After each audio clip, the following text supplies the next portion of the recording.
ang mahal natin at nagmamahal sa atin na Pangulo ng Republika ng Pilipinas, Mayor Rodrigo Roa Duterte.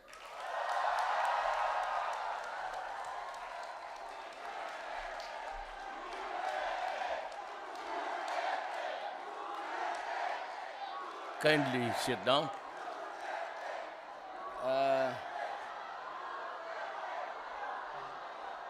Marami ho tayong kasama galing Pilipinas at ito na may gathering of Filipinos.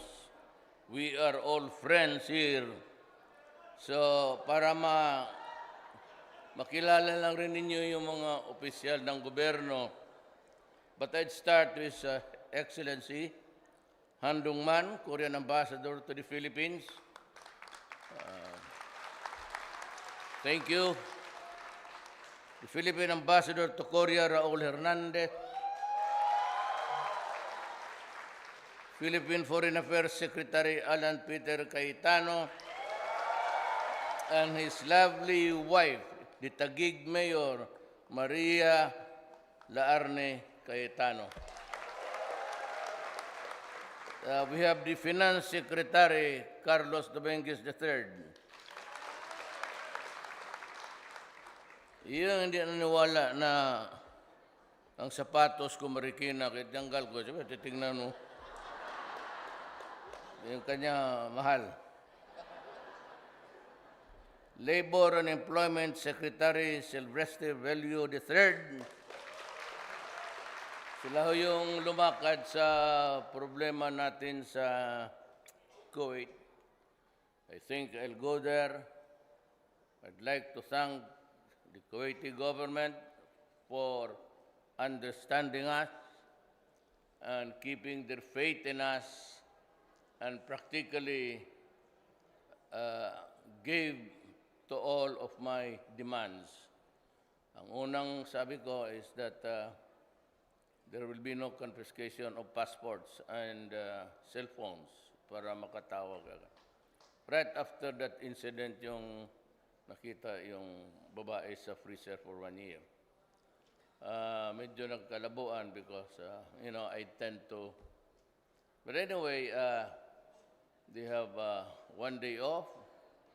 Then also I requested, and I pleaded, and I begged for my countrymen that they can cook their own food, that there will be no sexual harassments whatsoever, body contact, and pwede silang magpunta sa embassy for anything. But marami pang iba na dagdagan. And so I was not really expecting it, but sinabi ko sa aking mga kabinete, henceforth, this will be the barest, 7 hours of sleep. They can cook their own food. They have a 1 day out. No sexual harassment, no confiscation, lahat. And they all agreed. And if true, which I have no doubt the Kuwaiti government will honor, in return, I'd like to go there even just a few hours to say maraming salamat. At that would be, I said, the template for any and future contacts sa ating mga tao na magtatrabaho sa labas. Skip maybe the African, no offense intended, but there's a war going on there and it's quite dangerous. Pero yung sa iba, okay lang man. But si Sani kasi ayaw maniwala. Sabi ko kay Sani na mas marami ang magaganda dito kaysa Singapore pati sa Hong Kong. Sabi ko, hindi mas marami dito. Sabi niya, mukhang hindi. Sabi ko, bulag ka ba? Tingnan mo yung mga tao na yan, yung Meron doon. May dalawa akong nakita doon sa ano. Pwede tayong maghapo. Pati yung singer, nasaan yun? We can have dinner maybe tonight. The Transportation Secretary, Arthur Tugade. Tugade is my classmate. He was our valedictorian. He is rich. Noon pa sa college pa kami of law, mayaman na yan. So huwag kayong maniwala dyan sa... Tala, totoo. He was already a moneyed guy nung pag-umpisa lang kami ng eskwela sa College of Law. And we have the Trade and Industry Secretary, Ramon Lopez. Ito yung may pera. Yung Department of Trade and Industry, malaki ang binuhos ko dyan for small and medium industries. Pautang, tapos tutulungan ka. We still have the money. Alam mo, ang pera ng gobyerno, pag ginastos lang at umabot talaga sa proyekto pati sa tao, walang problema. Basta walang korupsyon. Kaya ako mainit talaga sa korupsyon. And to date, I have fired almost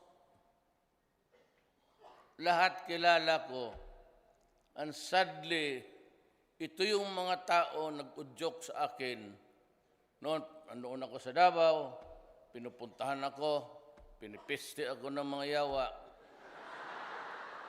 Takbo ka kasi gano'n. May magtakbo ka kasi the country needs an improvement, blah, blah, blah, blah, blah, blah.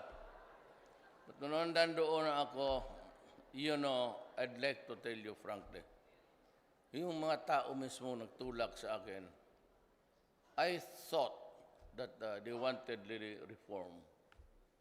Tapos, sama kami ng eleksyon. As yung utang na loob ng Pilipino, nilagay ko sa mga pwesto. Ang mga putang ina nila,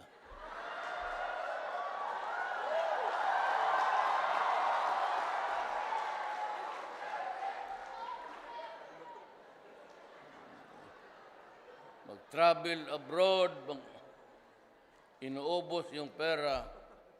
So today, that even the corporate council, just imagine, may pagkor na, then APECO, parang Freeport. Wala talaga, pantalan lang nandoon. Except they were just interested in gambling. But it was given a franchise, wala man akong magawa. But he started to farm out outside of APECO jurisdiction hanggang umabot ng ibang lugar. Para na rin siyang pagkor. And he was there during the election supporting me. Yan ang masakit na.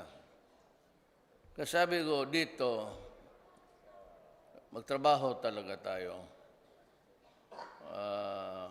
Wala itong, this is not, if you join me, talagang mahigpit ako.